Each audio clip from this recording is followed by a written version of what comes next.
It's Richard here with Statifying Football. This is week 4 of the college football 2020 season. These are the midday games. There was one game in the midday that was postponed. USF and Florida Atlantic will not be played this weekend. So, starting off with Mississippi State and LSU. Mississippi State's coming off a 6-7 season. They have 9 returning starters. They have grad transfer quarterback in KJ Castelli. They have a new head coach in Mike Leach. It'll be really interesting to see them passing it all around. One of the best running backs in the country in Kylan Hill, 1,350 yards rushing and 10 touchdowns. LSU won the national championship. They are losing everything. They have 8 returning starters, 3 on offense, 5 on defense. Their star wide receiver, he opted out. So it's really 2 returning starters. 2 of their guys on defense opted out. This is going to be tough. To LSU, yes, has a lot of talent, but this is going to be tough. I'm actually going to go Mississippi State here with an upset.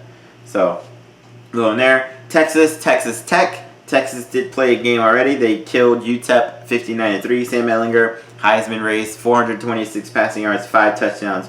Wide receiver Josh Moore, 6 catches, 127 and a touchdown, put up 689 yards of offense. Texas Tech, this is their first game. They were 4-8 last year. They have 15 returning starters. Quarterback Alan Bowman, when he plays, he's really, really good. But past few seasons, 2 seasons, he's only played like 3 or 4 games in each. He's gotten hurt. If he can play, this might be a pretty high-scoring, fun game. But I'll still go with Texas in the end to win.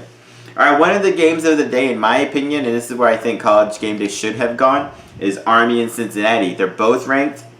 Army's the number 1 rushing offense in the country right now. They beat Louisiana Monroe 37-7. Jacoby Buchanan ran for 106 and 2 touchdowns. They ran for 439 yards as a team. They have that triple option. Cincinnati killed Austin Peay 55-20. Desmond Ritter passed for 196, 2 touchdowns, and ran for 57.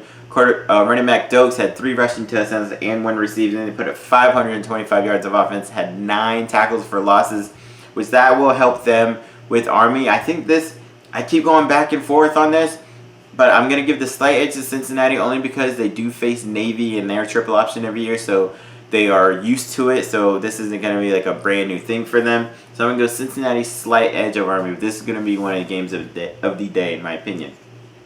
Also, another potential shootout, West Virginia, Oklahoma State. West Virginia, they had beaten Eastern Kentucky 56-10. Jared Dagey, great game, 228 passing, 3 touchdowns. They had 2 guys go over 100 rushing yards. Lady Brown, 123 rushing and 2 touchdowns. Alex Sinkfield, 123 also and 2 touchdowns. 624 yards of offense. Defensively had 4 sacks in that game. Oklahoma State coming off a tough win against Tulsa, only 16-7. Their quarterback Spencer Sanders was hurt. He may or may not be playing, but Chuba Hubbard was held below 100 rushing yards for the first time in I think like 15 games or something. He did run for 93, so it wasn't like a horrible game. But they really couldn't get their offense going. If they can, this could be a shootout.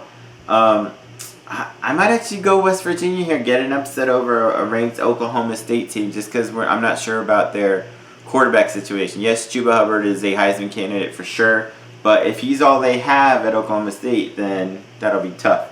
All right, you got UTEP and Louisiana Monroe. UTEP is actually 2-1, but they're coming up they beat 1AA Abilene Christian 17-13. Wide receiver Jacob Cowling, 8 catches, 110 yards. Louisiana Monroe is 0-2. They lost to Texas State 38-17.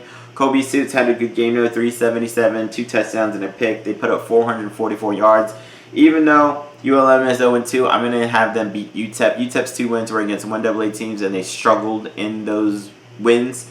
I think ULM has more of an offense than UTEP does. So I'm going to go ULM to finish off that one.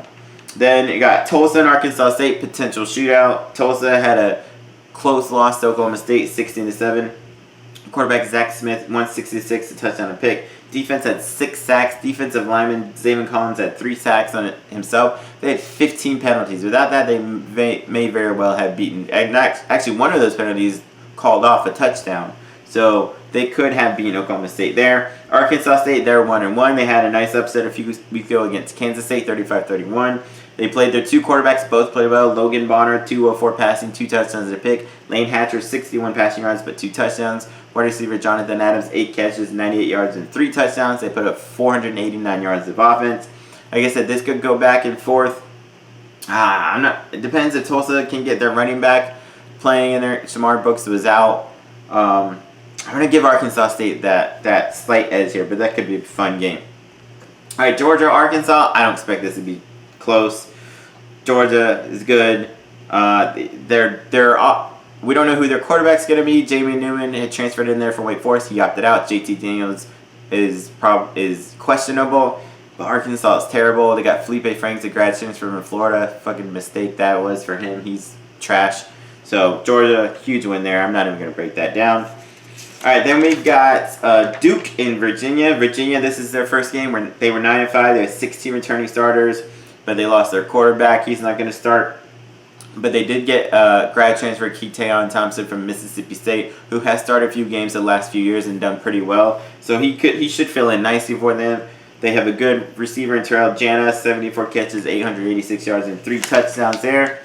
Whereas Duke, they're 0-2. They got killed by Boston College, 26-6.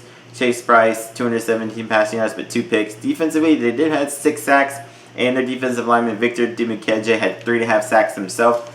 But they had 5 turnovers in that game. I think it might be a little bit closer, but I'm actually going to give Virginia the edge. I think overall they have a better team there. And then the final one for these midday games, Texas State, Boston College. Boston College, want to know, they beat Duke 26-6. Phil Jerkovic, a transfer from Notre Dame, had a really good first game, 300 passing yards, 2 touchdowns, and a pick. Wide receiver Zay Flowers, 5 catches, 162 and a touchdown. Defensively, they forced 5 turnovers in that game. They're facing a pretty good offense in Texas State. Texas State is 1-2, but they've been scoring a bunch of points in their first 3 games. They beat ULM 38-17. Tyler Vitt, 256 passing, 2 touchdowns plus 82 rushing yards and a touchdown. Wide receiver Jeremiah Haydell, 6 catches, 152 and 2 touchdowns. Then a 100-yard pick 6. I actually think this can be a pretty interesting game just because good offense, good defense, but I'll give Boston College the benefit of the doubt there to win. All right, so those are my midday games. Come back and check for my primetime ones. Peace.